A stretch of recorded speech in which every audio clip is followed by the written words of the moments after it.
Hello students, good afternoon. मैं प्रीति प्रजापति स्वागत करती हूँ आपके अपने यूट्यूब चैनल जेके स्टडी सेंटर पर। तो स्टूडेंट्स, लास्ट क्लास में हमने जो आपके 4 चैप्टर बायो से आते हैं क्लास 10th के साइंस में, बायो से जो 4 चैप्टर थे उसमें हमने 20, 25, 30 इस तरीके से ऑब्जेक्टिव क्वेश्चन को कवर किया है। कौन से ऑब्जेक्टिव क्वेश्चन को? और अब हम उन्हीं 4 चैप्टर यानी कि जीव विज्ञान से ही आपको लॉन्ग क्वेश्चन करवाने वाले हैं, जो कि आपने अभी तक अगर पढ़ा है तो अच्छी बात है, और नहीं पढ़ा है फिर भी आपको समझ में भी आएगा और कोशिश करेंगे कि आपको याद भी हो जाए ताकि आप पेपर में एग्जाम में लिख पाए। तो स्टार्ट करें आज की क्लास। आज का हमारा जो चैप्टर रहने वाला है आपका बायो से, जो कि जैव प्रक्रम। क्या है? जैव प्रक्रम, लाइफ प्रोसेस। इससे हम लघु उत्तरीय प्रश्न करेंगे। आज कैसे प्रश्न करेंगे? लघु उत्तरीय प्रश्न आपके जैव प्रक्रम चैप्टर से। और अगली क्लास में हम आपके विस्तृत उत्तरीय, जो सबसे लॉन्ग आते हैं, सबसे बड़े वाले क्वेश्चन को कहते हैं विस्तृत उत्तरीय प्रश्न, उनके बारे में डिटेल में पढ़ेंगे। आज की क्लास में लघु उत्तरीय प्रश्न के बारे में, और इससे पहले हमने क्या पढ़ा था? ऑब्जेक्टिव क्वेश्चंस के बारे में। तो इस तरीके से आपका पूरा सिलेबस साइंस का कवर करवाने वाली हूँ। तो स्टार्ट करें आज की क्लास। क्या पढ़ने वाले हैं? लाइफ प्रोसेस में लघु उत्तरीय प्रश्न हम देखेंगे कि कैसे कैसे लघु उत्तरीय प्रश्न आते हैं और उसमें आपको क्या लिखना है। तो स्टार्ट करते हैं और हम पढ़ते हैं। सबसे पहला प्रश्न है आपका, जो कि आपके एग्जाम के लिए बहुत ही इंपॉर्टेंट रहने वाला है। प्रश्न है, अवशोषण तथा स्वांगीकरण में क्या अंतर है? अवशोषण और स्वांगीकरण में आपको अंतर बताना है। क्या बताना है? अंतर बताना है। आंसर में आपको लिखना है, आंसर में आपको क्या लिखना है कि आहार नाल में पचित भोजन के अणुओं को विसरित होकर रुधिर में पहुंचने की प्रक्रिया अवशोषण कहलाती है। समझ में आया? नहीं आया? आपने खाना खाया, उसके बाद में क्या होता है? जब हम बड़ा बड़ा खाना खा लेते हैं, उसके बाद में जो हमारी कोशिकाएं हैं शरीर में हमारी कोशिकाएं हैं, या हम कहें आपका जो शरीर है, हमारा शरीर है, जीव जंतुओं का शरीर है, सभी का शरीर सेल से मिलकर बना है, कोशिकाओं से मिलकर के बना है। और कोशिकाएं इतनी छोटी हैं जो कि हम नग्न आंखों से नहीं देख सकते, और उन्हीं कोशिकाओं को ये भोजन चाहिए होता है। तो उनको भोजन कैसे चाहिए? ऊर्जा के रूप में। उनको चाहिए ऊर्जा। काम करने के लिए क्या चाहिए? ऊर्जा। तो उसके लिए हम खाना खाते हैं, और खाने में हम बड़े बड़े मॉलिक्यूल्स खाते हैं, बड़े बड़े अणु खाते हैं भाई, इतना मोटा कौर पूरा खाते हैं। और ये क्या होता है? हमारे शरीर में जाकर के ये टूटता है, छोटे छोटे मॉलिक्यूल्स में टूटता है, फिर बनती है, क्या बनती है? ऊर्जा बनती है। और इसी ऊर्जा को हमारी कोशिकाएं क्या करती हैं? उपयोग में लाती हैं। तो आपने खाना खा लिया, और खाना कहाँ से जाएगा? आहार नाल से जाएगा। फिर उसके बाद में आपकी जो छोटी आंत होती है, वहां पर खाना पूर्ण तरीके से पच जाता है। कहाँ पचता है? छोटी आंत में। तो छोटी आंत में खाना पूर्ण तरीके से पच जाता है। पचने के बाद में जो पोषक तत्व थे वो कहाँ आ जाते हैं? आपके शरीर में, पूरी शरीर में ब्लड है। क्या है? रक्त है। वहां से जो आपने खाना खाया था, यहाँ से पोषक तत्व कहाँ आ जाएंगे? ब्लड में आ जाएंगे। और यही ब्लड क्या करेगा? पूरे शरीर में दौड़ता रहता है, पूरे शरीर में चलता रहता है। तो जिस कोशिका को भी पोषक तत्व चाहिए होगा वो ब्लड में से ले लेगा। क्या करेगा? ब्लड में से ले लेगा। तो जो खाना आपने खाया था, जिनका पाचन हुआ है, वो क्या करता है? कहाँ आता है? रुधिर में। कहाँ? रक्त में। वही पोषक तत्वों का रक्त में पहुंचना क्या कहलाता है? अवशोषण कहलाता है, एब्जॉर्प्शन कहलाता है। क्या कहलाता है? अवशोषण। तो अवशोषण समझ में आया? आपने खाना खाया, खाने के बाद में खाने का पाचन हो गया छोटी आंत में, उसके बाद में वहां से जो पोषक तत्व थे वो रुधिर क्या करेगा? अपने अंदर ले लेगा। या हम कहें पोषक तत्व कहाँ आ जाएंगे? सब रुधिर में आ जाएंगे। और उसी क्रिया को हम क्या कहते हैं? अवशोषण कहते हैं। क्या कहते हैं? अवशोषण कहते हैं। अगला देखिएगा, जबकि पचे हुए भोजन को अवशोषित कर कोशिकाएं के जीव द्रव्य तक पहुंचने के बाद भोजन के तत्वों को कोशिका में जीव द्रव्य के स्वरूप में विलीन होने की क्रिया को स्वांगीकरण कहते हैं। या हम कहें कि जो पोषक तत्व थे जो आपके किसमें थे, ब्लड में। जब ब्लड में आए पोषक तत्व तो उनको हमने क्या नाम दिया, अवशोषण दिया। फिर उसके बाद में ब्लड से प्रत्येक कोशिका तक पहुंचना, या हम कहें कोशिका ब्लड से कोशिका के द्वारा पोषक तत्वों को ग्रहण करना क्या कहलाता है, स्वांगीकरण कहलाता है। या हम कहें कोशिकाओं द्वारा पोषित भोजन से बनी ऊर्जा का उपयोग करना क्या कहलाता है, स्वांगीकरण कहलाता है। क्या कहलाएगा, स्वांगीकरण कहलाएगा। क्लियर, आगे बढ़े। Question number 2। अगला क्वेश्चन है कि धमनी तथा शिरा को परिभाषित कीजिए। अगला क्वेश्चन इंपॉर्टेंट हो सकता है आपके एग्जाम के लिए। कौन सा, धमनी और शिराओं में अंतर बताना है, या धमनी और शिरा अंतर नहीं, यहाँ पे परिभाषा पूछी गई है कि धमनी क्या है और शिरा क्या है। तो धमनी के बारे में हम पढ़ेंगे। रुधिर परिसंचरण के लिए हृदय एक पंप के समान कार्य करता है। या हम कहें कि जो आपका परिसंचरण तंत्र है, इसमें मेन अंग जो आपका काम करता है वह क्या करता है, हृदय, जो कि ब्लड को पंप करता रहता है। क्या करता है, रुधिर को पंप करता रहता है। समान कार्य करके जिन वाहिनियों में रुधिर को भेजता है उन्हें धमनियां कहते हैं। जो आपका हार्ट है ये क्या करता है, ब्लड को पंप करता है, और पंप करने के बाद कहाँ भेजता है, धमनियों में भेजता है, यानी कि जिन रक्त वाहिकाओं में भेजता है उनको हम क्या कहते हैं, उनको नाम देते हैं धमनियां। क्या नाम देंगे, धमनियां।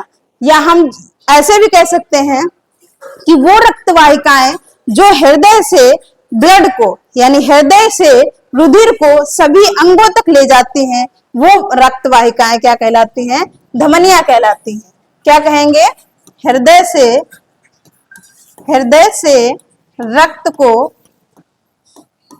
सभी अंगों तक, क्या बोलेंगे, सभी अंगों तक ले जाती हैं। तो वो रक्त वाहिकाएं क्या कहलाती हैं, या हम यहाँ पर और भी कह सकते हैं ऐसी रक्त वाहिकाएं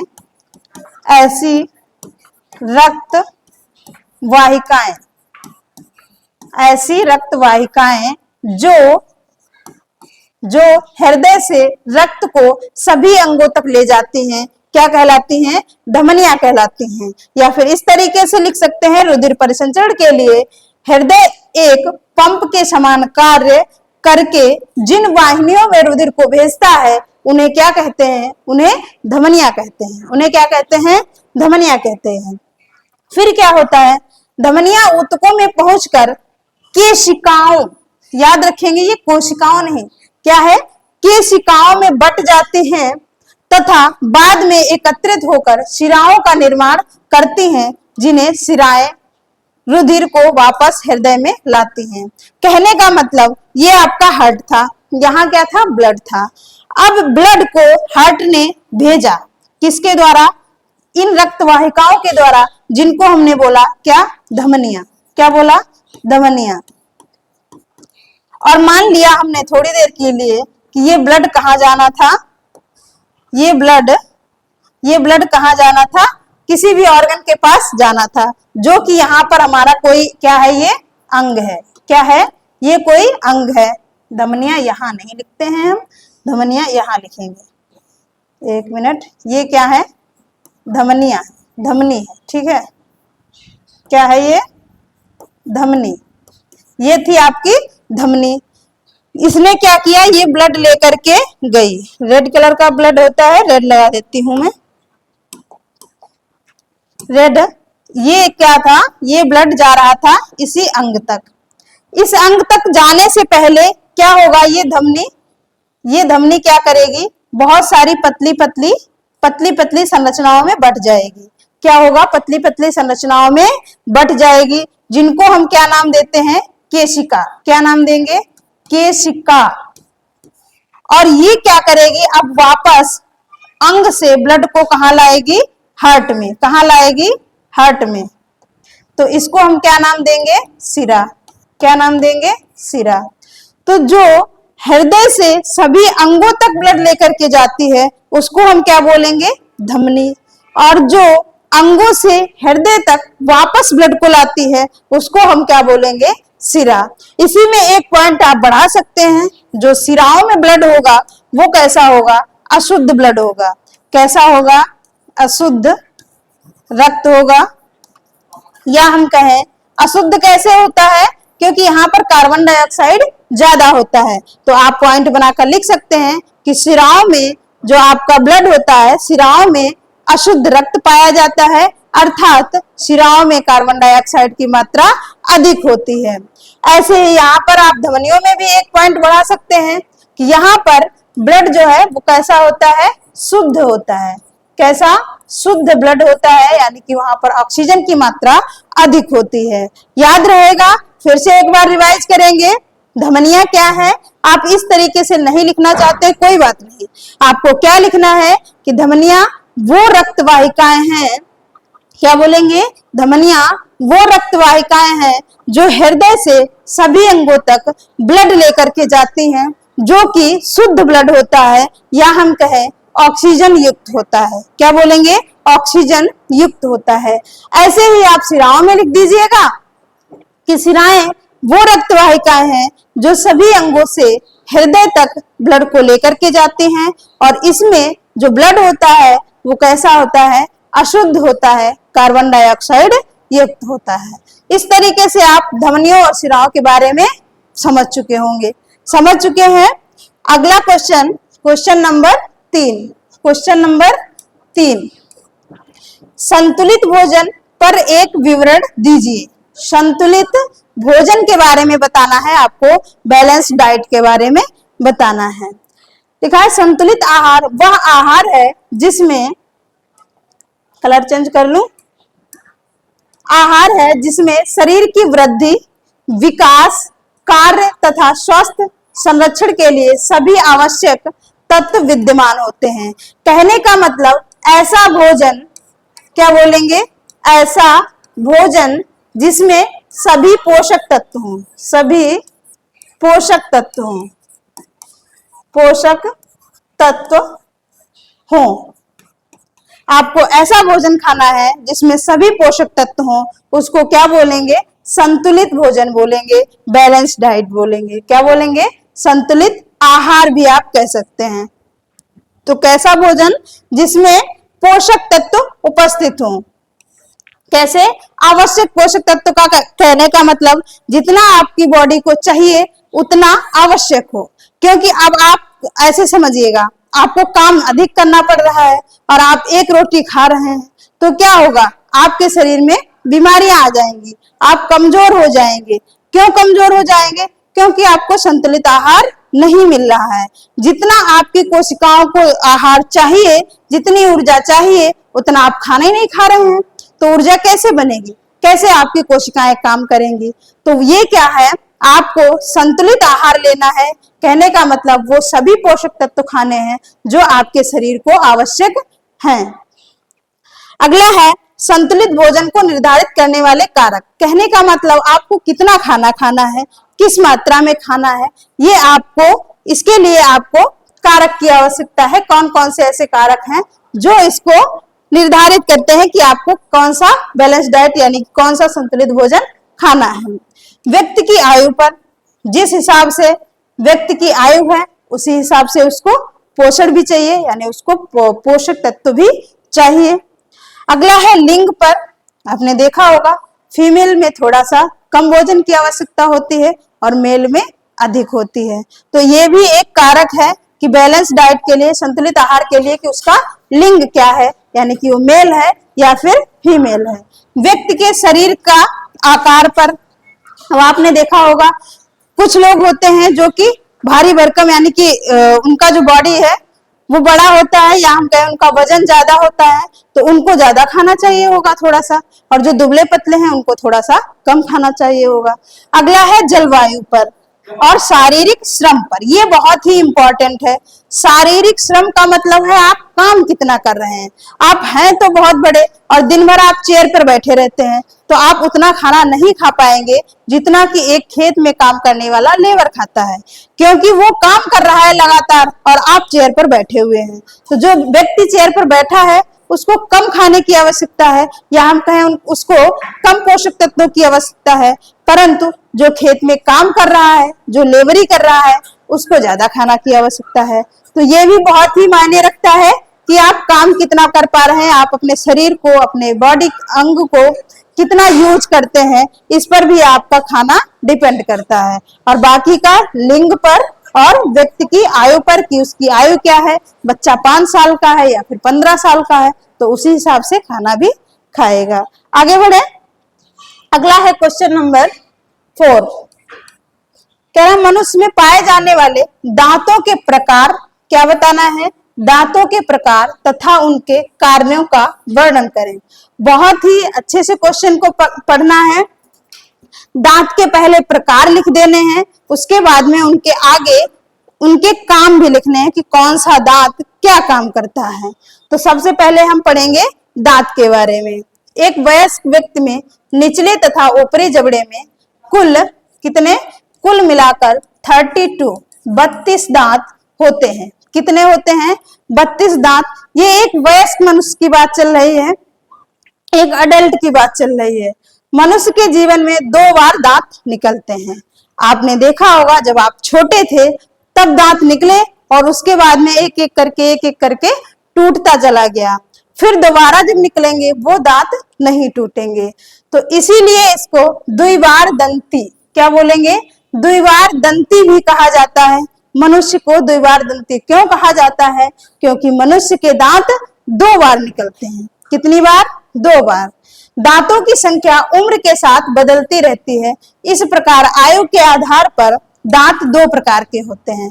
कहने का मतलब जब आप छोटे थे, बिल्कुल छोटे थे, तब एक भी दांत नहीं था, फिर धीरे धीरे निकलते जाते हैं 10, 20, इस तरीके से 28, बहुत ही जब ज्यादा एज में पहुंचेंगे आप लगभग 25 से प्लस में, 25 से 30 में, तब जाके कुल टोटल दांत कितने होंगे? 32 दांत होंगे। उससे पहले आपको 30, 28 इस तरीके से दांत को देखने को मिलते हैं। तो दांत जो है 2 प्रकार के होते हैं। पहले तो दांत किसके आधार पर कहा गया है? तो आयु के आधार पर। अगर वैसे पूछा जाए कि दांत के कितने प्रकार हैं, तब आपको 4 बताने हैं, लेकिन आयु के आधार पर दांत 2 प्रकार से निकलते हैं। एक होता है आपका अस्थाई दांत, क्या बोलेंगे? अस्थाई दांत। और दूसरा आपका स्थायी दांत, क्या बोलेंगे? अस्थाई दांत और स्थायी दांत। ये आयु के आधार पर है। जब आप छोटे थे दांत निकले और टूट गए, वो थे अस्थाई दांत। क्या बोलेंगे उनको? अस्थाई दांत। इन्हें दूध के दांत भी कहा जाता है। जो आपके दांत निकलकर टूट जाते हैं, इनको क्या कहते हैं? दूध के दांत भी कहते हैं।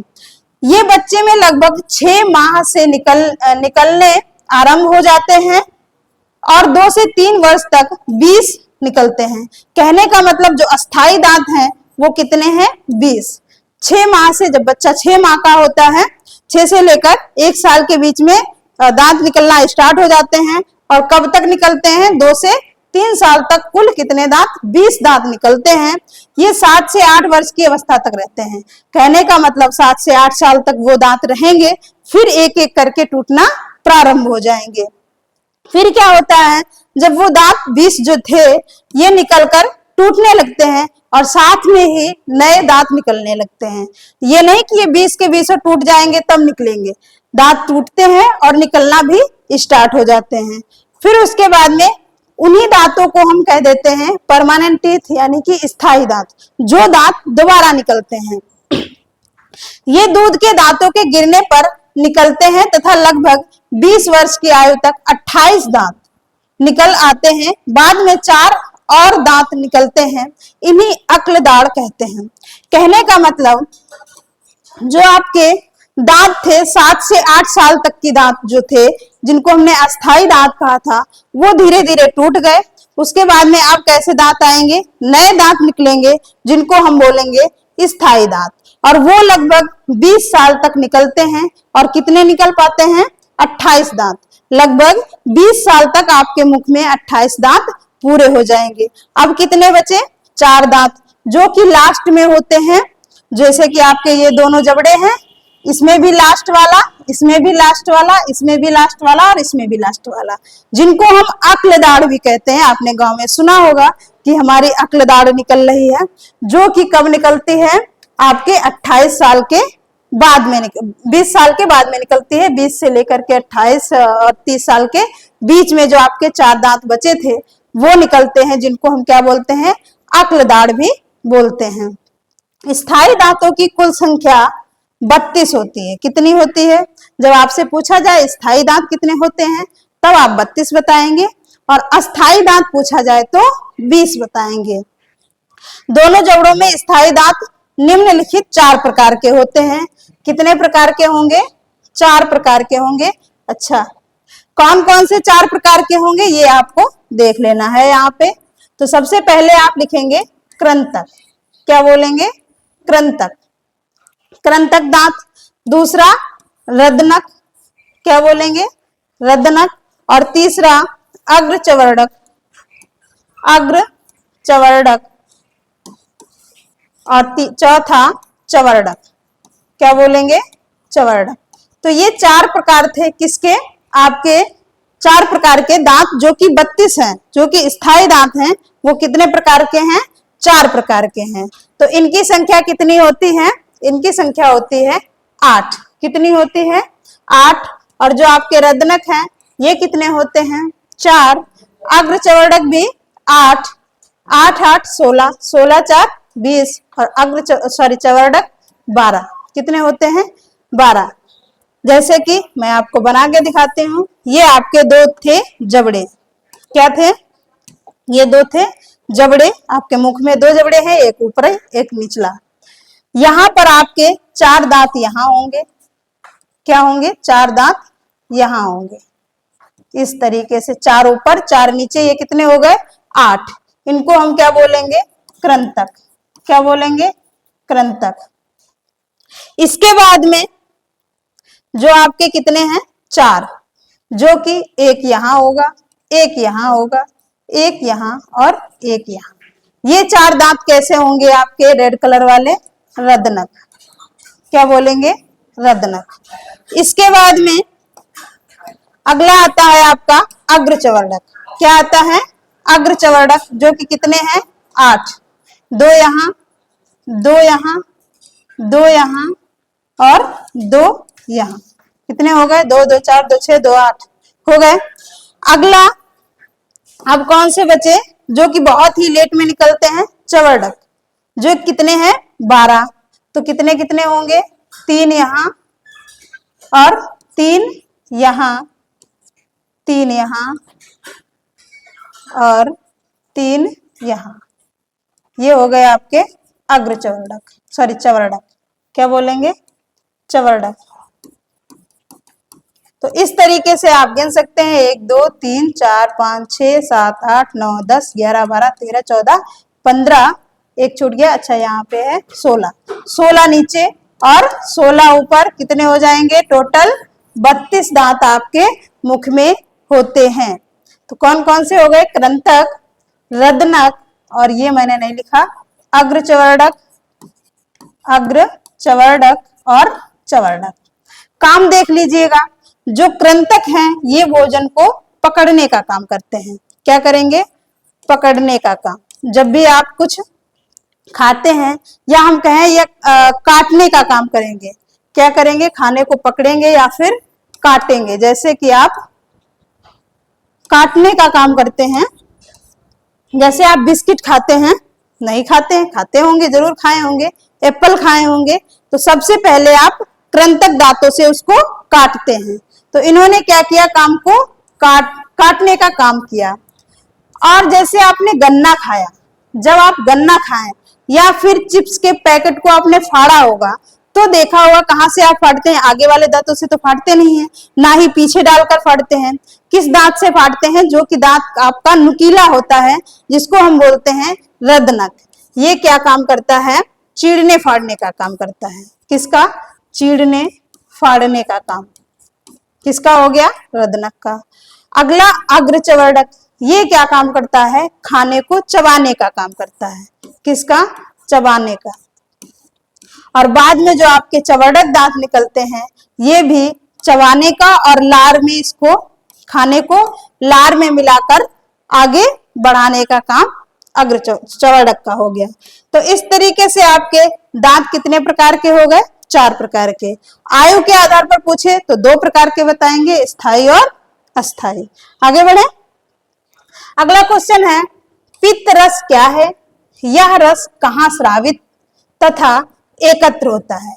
दोनों चीजें बतानी है कि पित्त रस क्या है, पहले तो ये बताना है, फिर ये कहाँ स्रावित होता है और कहाँ पर एकत्र होता है ये बताना है। या दूसरा क्वेश्चन इस तरीके से पूछ सकता है भोजन के पाचन में लार की क्या भूमिका है? तो ये इसमें भी आपको डाइजेस्टिव सिस्टम यानी कि पाचन तंत्र से ही आपको बताना है।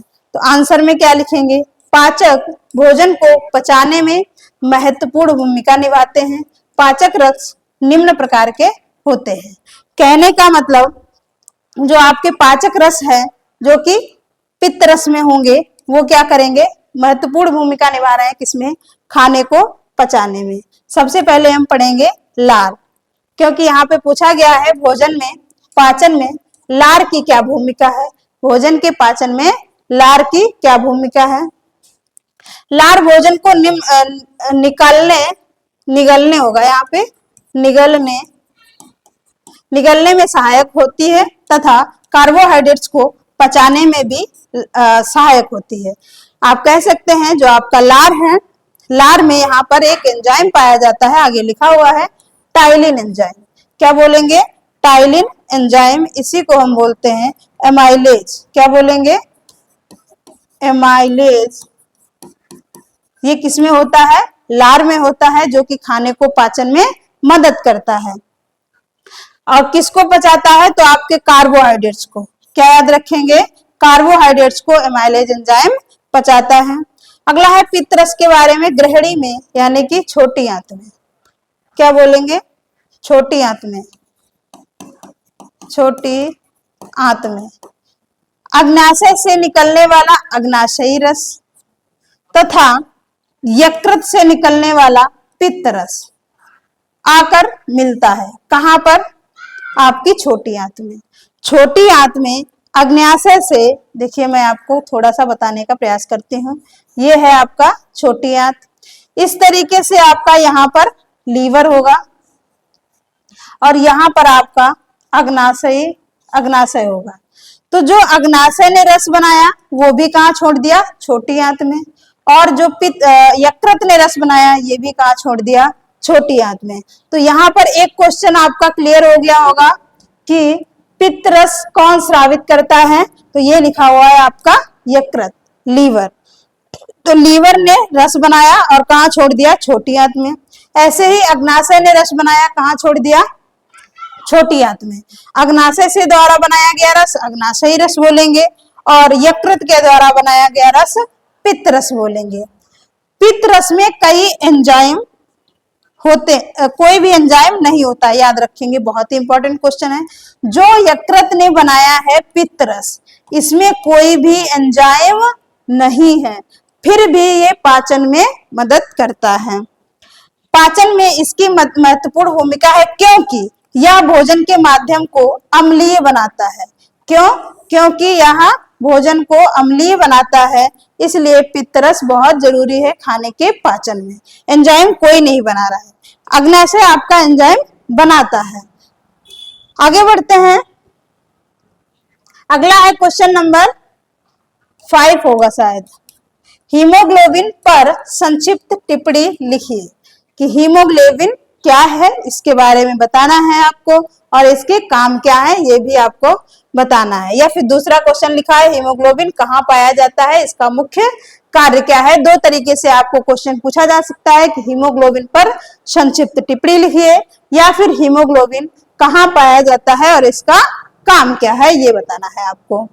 तो हीमोग्लोबिन लाल रक्त कणिकाओं, ये लाल रक्त कणिकाएं क्या है? आपने सुना होगा RBC। आपका जो ब्लड है ये क्या है? एक तरीके का ऊतक है, टिश्यू है। क्या है? ऊतक है, टिश्यू है।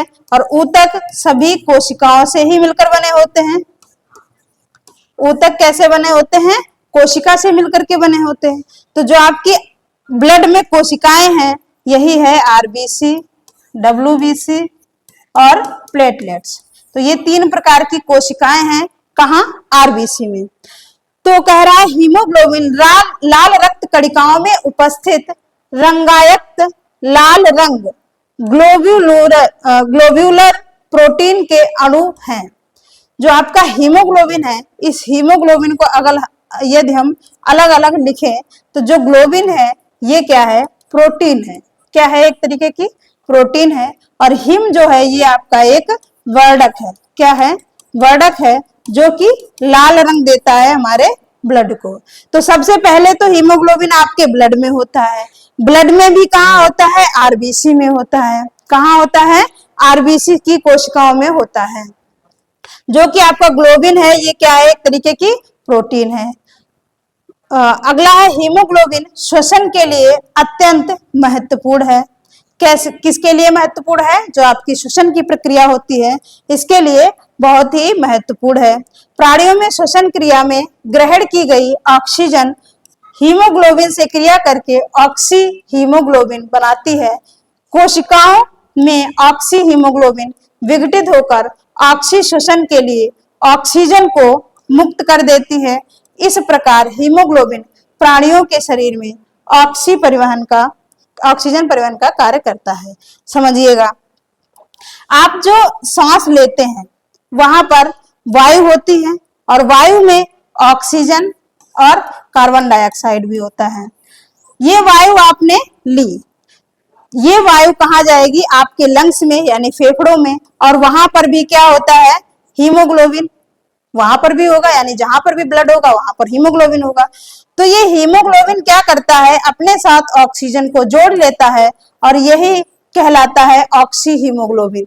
यही ऑक्सी हीमोग्लोबिन पूरे शरीर में जाकर के सभी कोशिकाओं तक ऑक्सीजन को छोड़ करके आता है। तो इसीलिए जो आपका हीमोग्लोबिन है ये श्वसन की क्रिया में बहुत ही महत्वपूर्ण भूमिका निभाता है। तो बच्चों, इस तरीके से हमने आज की क्लास में लघु उत्तरीय प्रश्न के बारे में जाना और इसी चैप्टर से कल की क्लास में हम आपके लिए विस्तृत उत्तरीय के बारे में बहुत ही अच्छे क्वेश्चंस लेकर के आएंगे। और इससे पहले हमने जो ऑब्जेक्टिव क्वेश्चंस कराए थे उनको भी जरूर देखिएगा और कमेंट बॉक्स में कमेंट करके बताइएगा कि कैसी लगी क्लास और कैसे क्वेश्चंस हैं। Thank you.